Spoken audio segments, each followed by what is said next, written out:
দেখতে দেখতে চলে এলো শীতের মৌসুম। বাজারে পাওয়া যাচ্ছে প্রচুর পরিমাণে শীতকালীন সবজি। থাইরয়েড রোগীদের এমন কিছু শীতকালীন সবজি এড়িয়ে চলা উচিত, আর সেগুলো নিয়ে কথা বলবো। শীতকালীন সবজির মধ্যে 4টি জনপ্রিয় সবজি যা থাইরয়েড রোগীদের জন্য মারাত্মক ঝুঁকি বয়ে আনতে পারে। ইউরোপিয়ান স্বাস্থ্য সংস্থার মতে এই 4টি সবজি প্রত্যেকটা থাইরয়েড রোগীর অবশ্যই এড়িয়ে চলা উচিত।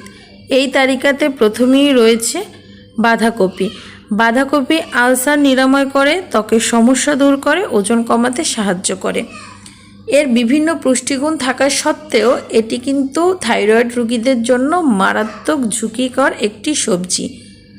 তাই স্বাস্থ্য সংস্থার মতে থাইরয়েড রোগীদের এই সবজি এড়িয়ে চলা উচিত।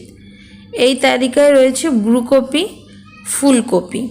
ফুলকপি ওজন কমায়, ক্যান্সার প্রতিরোধ করে, চুল ও ত্বকের জন্য উপকারী, দৃষ্টিশক্তি বাড়ায়, পরিপক্কতন্ত্র ভালো রাখে। এত সব পুষ্টিগুণ থাকা সত্ত্বেও একজন থাইরয়েড রোগীর জন্য ফুলকপি খাওয়ার মধ্যে বাধা নিষেধ দিয়েছে।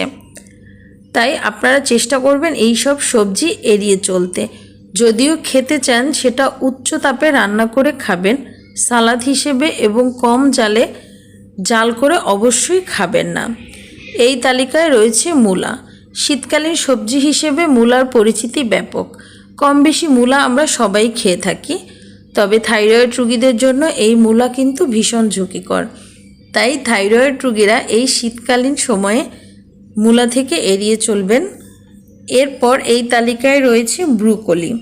ব্রুকলির পরিচিতিটাও কিন্তু এখন মোটামুটি অনেক বলতে পারেন, এবং এর বহু পুষ্টিগুণ রয়েছে। ব্রুকলি বেশ জনপ্রিয় একটি সবজি, তবে এটি থাইরয়েড রোগীর জন্য একদমই ভালো না।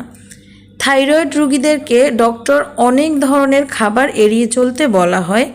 শীতকালীন সবজির মধ্যে এই 4টি সবজি অবশ্যই প্রত্যেক থাইরয়েড রোগীদের এড়িয়ে চলা উচিত।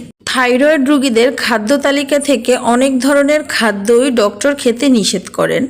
সেগুলো অবশ্যই আপনারা জেনে নেবেন, সেগুলো আপনারা নেটে সার্চ দিলেও পেয়ে যাবেন।